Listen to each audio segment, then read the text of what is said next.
لا تهجر أبدا قراءة القرآن الكريم، فهو العلاج الذي تحتاجه. السلام عليكم ورحمة الله وبركاته. رجعنا بفيديو جديد وأمل جديد بالله سبحانه وتعالى. اللهم صل وسلم وبارك على حبيبنا محمد وعلى آله وأصحابه أجمعين. كيفكم أخواتي؟ أخباركم؟ يا رب تكونوا بخير وبأحسن حال. يا رب يصلكم الفيديو وأنتم في أتم الصحة والعافية. قصة اليوم هي قصتي مع القرآن الكريم وكيف تغيرت حياتي. بسم الله الرحمن الرحيم. سبحان الله مغير الأحوال. كنت مشغفة بحب الأغاني وجديدها، وكنت أسأل نفسي دائما: هل سيأتي يوم أترك سماع الأغاني؟ لو يأتي ملك الموت ويقبض روحي والسماعة في أذني تدندن بالغناء، والكثير من الأسئلة الأخرى. ولكني لم أرتدع مع الأسف، عنيدة مع سبق الإصرار والترصد، مع علمي بأحكام الغناء وتحريمه. وكان كل من حولي من الأهل والأصدقاء عاديون، كل شيء جائز، ولم ينصحني أحد. سبحان الله العظيم، كلمات سمعتها ومع الأسف لم يكن لي رصيد من الحسنات. جل وقتي مشاهدة التلفزيون وبرامجه السيئة أو النت وغيرها، وأنا أتصفح المقاطع وكتبت كلمة ولم أنتبه ماذا كتبت، وفتح مقطع لم يكن هو مقصدي، وفجأة سمعت صوتا طفوليا بريئا هز كياني بشكل لم أكن أتصوره أبدا، وسمعته في ذلك اليوم كثيرا، وسجدت لله سجدة الشكر. فالعبارات من ألذ العبارات، ولا أعرف كيف أصف شعور ذلك اليوم. وتأملت تلك الكلمات والمعاني، كانت من سورة الرحمن، وبكيت في ذلك اليوم بكاء لم أبكي بحياتي مثله.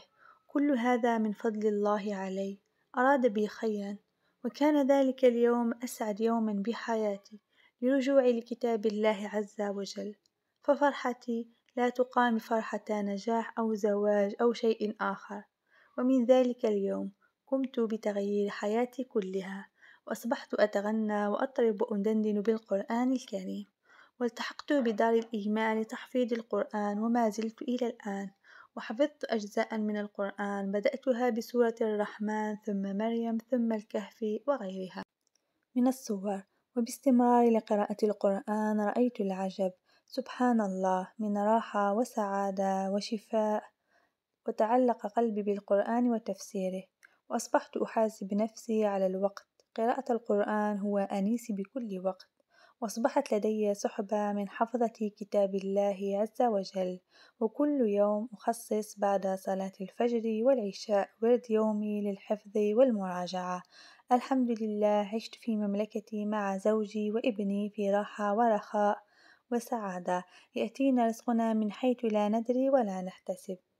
وشريت الكثير من المطويات، كلما ذهبت إلى مكان أخذت منها في زيارات للأقارب.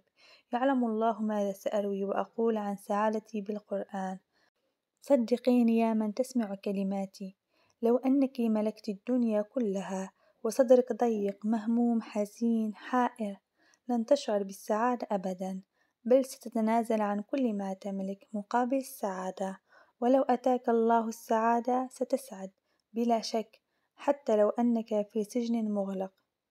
عرفت أن لا ملجأ ولا منجى من الله إلا إليه، ولا حول ولا قوة إلا به.